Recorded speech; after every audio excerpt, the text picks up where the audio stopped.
What seemed unimaginable just a short time ago has now become reality. U.S. President Donald Trump has sat down with Syria's interim President Ahmed al-Sharaa in Riyadh, Saudi Arabia. This meeting, brief but historic, could mark the beginning of a new chapter for Syria, country battered by years of war and international isolation. The encounter took place in the opulent halls of a Saudi royal palace, with Saudi Crown Prince Mohammed bin Salman beaming beside the two leaders. Turkish President Recep Tayyip Erdogan even joined the conversation by phone, underscoring the regional significance of this moment.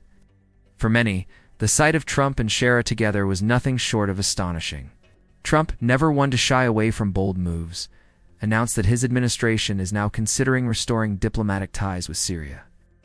This comes after Sharaa's forces ended the Assad family's decades-long grip on power, a seismic shift in Syrian politics. Not long ago, Sharaa was a wanted man, with a $10 million U.S. bounty on his head due to his past connections with Hayat Tahrir al-Sham, a group once affiliated with al-Qaeda.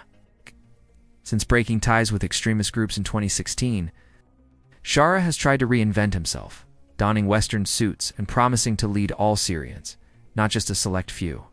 The meeting itself lasted just over half an hour, but its impact was immediate. Trump credited both the Saudi and Turkish leaders for persuading him to lift the harsh U.S. sanctions that have crippled Syria's economy. His announcement at a major investment forum in Riyadh was met with thunderous applause, a sign of just how much the region is ready for change. For ordinary Syrians, this news is nothing short of life-changing. After more than a decade of civil war, 90% of the population is living in poverty. Sanctions have cut Syria off from the global financial system, making it nearly impossible for aid organizations to operate and for businesses to function. The promise of sanctions relief has sparked celebrations across the country, with many hoping it will bring jobs, investment, and a chance to rebuild shattered lives. But the path forward is far from simple.